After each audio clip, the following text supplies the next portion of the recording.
हमारे साथ में इस समय डॉक्टर आलोक कुमार पांडे और राघवेंद्र द्विवेदी जी हैं।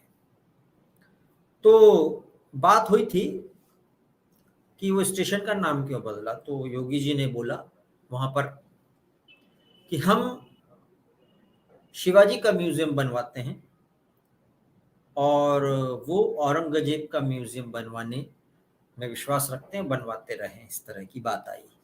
उस पर अखिलेश जी ने पलटवार किया कि आपको कुछ नहीं मालूम, आप जानते नहीं हैं। इस तरह की पलटवार उन्होंने सरधना में किया कल साइड लाइन में, जब वो किसी प्रोग्राम में गए हुए थे।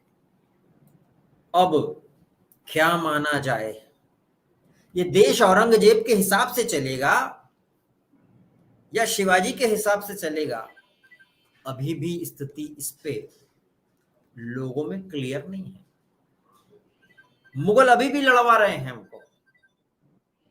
डॉक्टर आलोक, किताबों में हम पढ़ते रहते हैं मुगलों ने लड़ाई लड़ी, वो तो आज भी लड़वा रहे हैं फिजिकली। वो एक्चुअल मुगल एग्जिस्ट नहीं करते, उन्होंने जो जो अपने एस्टेब्लिशमेंट और कन्वर्ट किए वो सब एग्जिस्ट करते हैं, लेकिन उनका इकोसिस्टम भी एग्जिस्ट करता है पूरा। लड़वा रहे हैं वो, लेकिन इस पर आखिर क्यों वाद विवाद हो रहा है, योगी जी के बयान पर अखिलेश जी का पलटवार, ये सब दोनों क्यों हो रहा है डॉक्टर आलोक? भूपेंद्र जी, राजनीति क्या कोई क्या क्या न करवाए। तुष्टीकरण इतनी गंभीर चीज है जो भारत की राजनीतिक व्यवस्था को दूषित करती है, भारत की राजनीति को भी दूषित करती है। मुगल नाम क्यों रहे? मुगल तो आक्रमणकारी है ना। मुगलों का जो संबंध भारत के मुसलमानों से जोड़ा जाता है, मैं उसका विरोधी हूं। मुगल एक आक्रमणकारी थे और भारत के जो इस समय के मुसलमान हैं उनका मुगलों से कोई प्रत्यक्ष संबंध नहीं।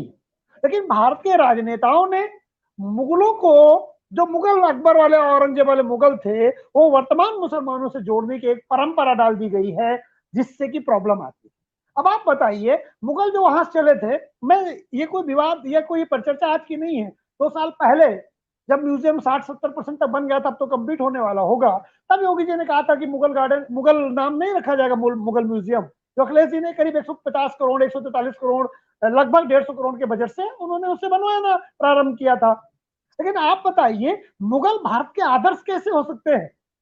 वो बाबर जो बाजौर जीतता है और हिंदुओं के सर कत्ल करके मीनार बनवा देता है, वो भारत का आदर्श कैसे हो सकता है? वो औरंगजेब। भाई, भारत में 2 परंपराएं हैं। एक परंपरा है राम और भरत की।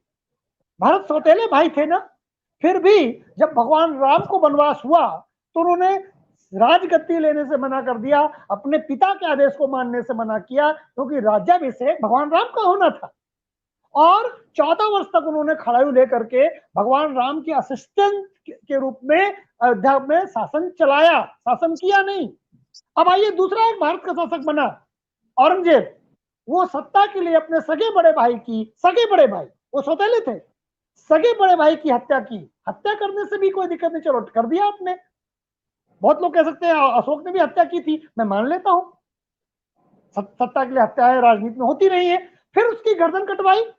गर्दन कटवाने के बाद एक खाने के जो बर्तन में बंद करा के अपने पिता को के सामने, शाहजहां के सामने, वो खाना परोस दिया, सर कटा हुआ। ये औरंगजेब था। ऐसा औरंगजेब, ऐसे बर्बर मुगल, ऐसे मुगल जिन्होंने अपने घर में अपनी बहनों तक के साथ शादियां की, अपनी बेटियों को पत्नी बनाया, ऐसे मुगल जो बर्बर थे, ऐसे मुगल जो चरित्रहीनता के सर्वोच्च नायक थे, उनके नाम पर कोई भी म्यूजियम नया कैसे बन सकता है? जब वो सत्ता में थे उन्होंने जो बनवाया, ठीक, इतिहास की विरासत है। लेकिन वोट बैंक के लिए आप उसका दुरुपयोग नहीं कर सकते। मुगलों को नाम का, मुगलों के नाम पे तुष्टीकरण नहीं कर सकते। मुगल भारत के नायक नहीं हो सकते। भूपेश जी, मुगल नायक होंगे तो बाप और बेटी के संबंधों को आपको स्वीकार करना होगा। अगर मुगल नायक होंगे तो बलात्कारियों को स्वीकार करना होगा। अगर मुगल नायक होंगे तो बहनें सुरक्षित नहीं होंगी। उन्होंने बहनों तक को नहीं छोड़ा और उनको अपनी रखेले बनाया मुगलों ने। बिल्कुल मैं सोच समझ के बोल रहा हूं। तो अगर मुगल नायक होंगे तो क्या इन चीजों को हमें, नायक तो वही होता है ना कि जो नायक ने किया है वो जनता करे। ये जो बहस हुई दोनों के बीच में एक तरीके की वाकयुद्ध ही है।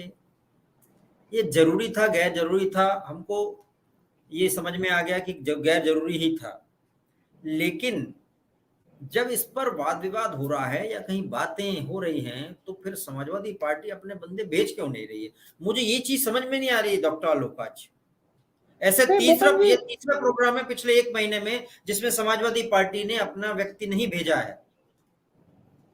हम भूपेन हैरान जी है इस आप बात। समझ लीजिए, कोई हैरानी की बात नहीं, मैं अभी सिद्ध कर देता हूं। ये मैथमेटिक्स का 2+2=4 का क्वेश्चन है। भूपेन जी, इस भारत में, वर्तमान भारत में हिंदू वोट बैंक हो गया है। हिंदू ऐसा वोट बैंक है जो सरकारें बनाता है, अजेय सरकार। इसके पहले क्या वोट बैंक था? मुस्लिम वोट बैंक, फिर था दलित वोट बैंक, फिर था ओबीसी वोट बैंक, फिर था सवर्ण वोट बैंक। 2014 के बाद जो वोट बैंक हुआ वो हुआ हिंदू वोट बैंक, मुस्लिम वोट बैंक। और हिंदू मुस्लिम जब वोट बैंक होगा तो मुसलमानों की कोई पूछने वाला नहीं है भूपेन जी। वो थोड़ा बहुत पर चर्चा हो जाए। आप देखोगे अखिलेश यादव भी उन मुद्दों से बचते हैं, समाजवादी पार्टी उन मुद्दों से बचती है जिन मुद्दों पे हिंदू वर्ग, हिंदू वोट बैंक नाराज हो सकता है। तो इसलिए नहीं भेजते कि खाम में क्यों कंट्रोवर्सी में पड़े। इसमें कोई बहुत बड़ी वो चीज नहीं है। मतलब मेरा अपना मानना है, मुझे ऐसा लगता है कि वो बचना चाहते हैं उस विवाद से। बहुत ज्यादा उसमें अखिलेश जी ने कुछ बोल दिया, मुसलमान खुश हो गए, बोले बहुत ठीक है, लेकिन बहुत ज्यादा पर चर्चा उस पर वो नहीं रहना चाहते, क्योंकि अगर वो बहुत ज्यादा चर्चा पर चर्चा में रहेंगे तो हिंदू वोट बैंक उनसे छिटक सकता है, जो जितनी मात्रा में उन्हें मिलता है। जी भूपेश।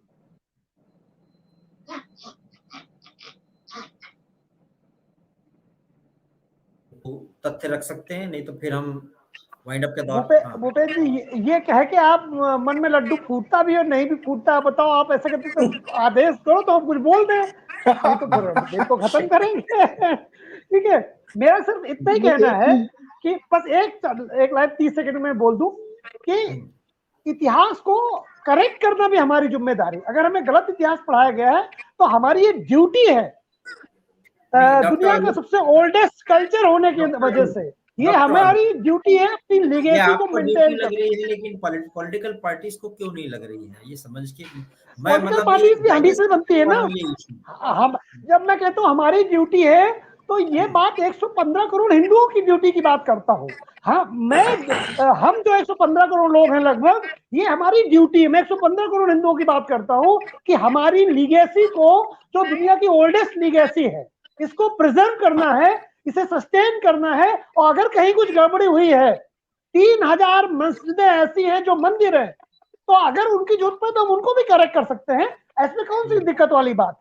इतिहास में जो गलती, क्यों तुर्की में चर्च था, मस्जिद थी, चर्च हुई, फिर मस्जिद हुई कि नहीं हुई?